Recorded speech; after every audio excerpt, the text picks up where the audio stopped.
कुत्ते के बच्चों, पाकिस्तान पे हमला करो, माँ का दूध पिए, नीचे उतर आओ, फिर आ जाओ नीचे। रुक, तेरे को बताते तेरी माँ। दोस्तों, आपने दुनिया में बड़े बड़े मस्कीन देखे होंगे, लेकिन कैप्टन सफदर जैसा लाचार और बेबस इंसान आपने कभी नहीं देखा होगा। बेचारा बीवी के पास जाता है तो दौलतियां पड़ती हैं, और जब अवाम में जाता है तो अवाम माँ बहन एक कर देती है। बेचारा जाए तो जाए कहाँ। लगता है नून लीग के मुकद्दर में ऐसी जिल्लत लिखी जा चुकी है जिसे चाहकर भी अपनी जान छुड़ा नहीं सकते। आजकल जहाँ देखें सिर्फ एक ही नारा सुनाई देता है, मरियम के पापा चोर हैं, मरियम के पापा चोर हैं। पहले ये नारा कौमी नारा था, अब ये इंटरनेशनल नारा बन चुका है। आजकल कैप्टन सफदर भी अपनी बीवी के सर पर चढ़कर नाच रहा है। जब कोर्ट के अहाते में मरियम के पापा चोर हैं के नारे लगे तो कैप्टन साहब ने आवाम को गलती से तड़ी लगा दी। ये खुद को नून लीग का पालतू शेर समझ बैठा था। सफदर का गार्ड भी कोई सस्ता नशा करके आया था। पलक झपकते ही वकला ने इनकी अकल ठिकाने लगा दी। कुत्ते के बच्चों, पाकिस्तान पे हमला करो, फिर तुम्हें मरियम का पापा याद आए, माँ का दूध पिए, नीचे उतर आओ, फिर आ जाओ नीचे। करकंजी होंगी है।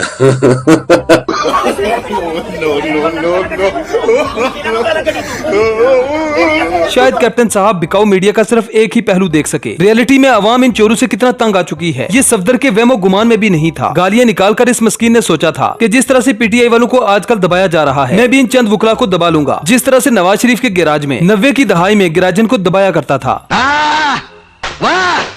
अब यार ये 2023 की आवाम है, नानी 420 नहीं जिस पर चढ़ाई करके तू निकल जाएगा। पहले तो कैप्टन साहब ने बढ़ के मारकर आवाम को नीचे बुलाया, लेकिन जैसे ही वकला नीचे आए तो कैप्टन साहब बीगी बिल्ली बन गए। इस बेचारे मस्कीन के मुंह से चूं तक नहीं निकली। वकला ने गालियों के साथ साथ चपेड़े भी फ्री में रसीद कर दी।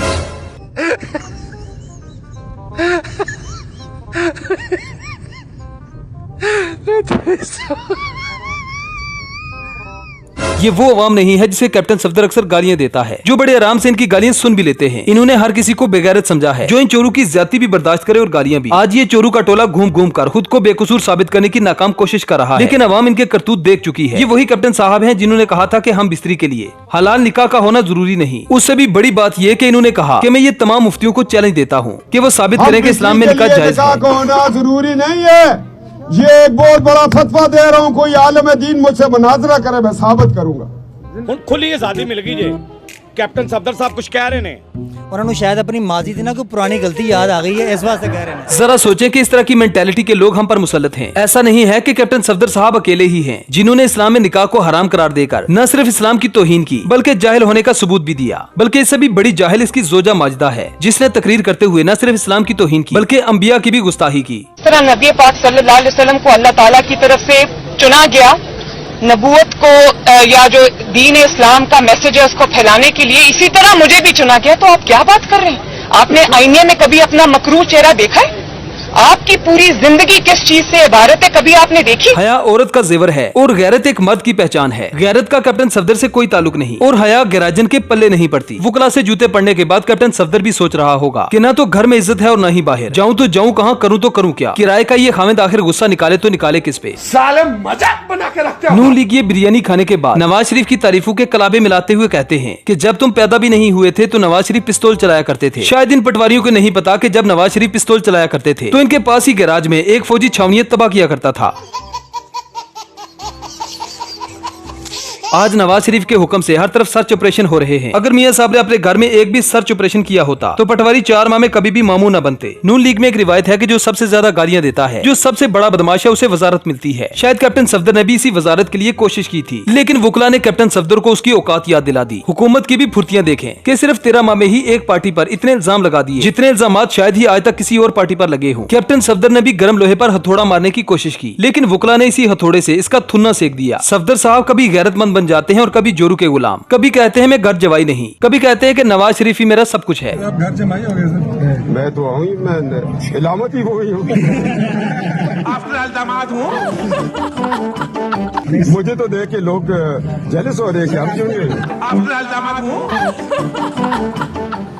सोचने वाली बात यह है कि पाकिस्तान की सबसे बड़ी पार्टी, जिसे कल तक बर्गर पार्टी कहा जाता था, आजकल उन्हीं बर्गर बच्चों को दहशतगर्द कहकर पुकारा जा रहा है। अब इससे बड़ा मजाक क्या होगा कि इमरान खान पर सिर्फ 12 माह में 150 पर्चे कटवा दिए और मुसलमानों के इस अजीम लीडर को चोर बनाने की कोशिश की जा रही है। अगर इमरान खान चोर होता, गलत होता, तो इंटरनेट बंद करवाने की जरूरत न पड़ती। अगर इमरान खान गलत होता तो सारे चोर इकट्ठे न होते। अगर इमरान खान गलत होता, चोर होता, तो बिकाऊ मीडिया को खरीदने की जरूरत ही न पड़ती। अगर इमरान खान गलत होता तो सुप्रीम कोर्ट पर हमला करने की जरूरत ही न पड़ती। अगर इमरान खान गलत होता तो हुकूमत इलेक्शन से क्यों भागती। अगर इमरान खान गलत होता तो अवाम पर जुल्म करने की क्या जरूरत थी। अगर इमरान खान गलत होता तो गैरतमंद सहाफियों को क्यों उठाते। कुत्ते के बच्चों, माँ का दूध पिए, नीचे उतर आओ फिर। मुझे अपने घर जाना है।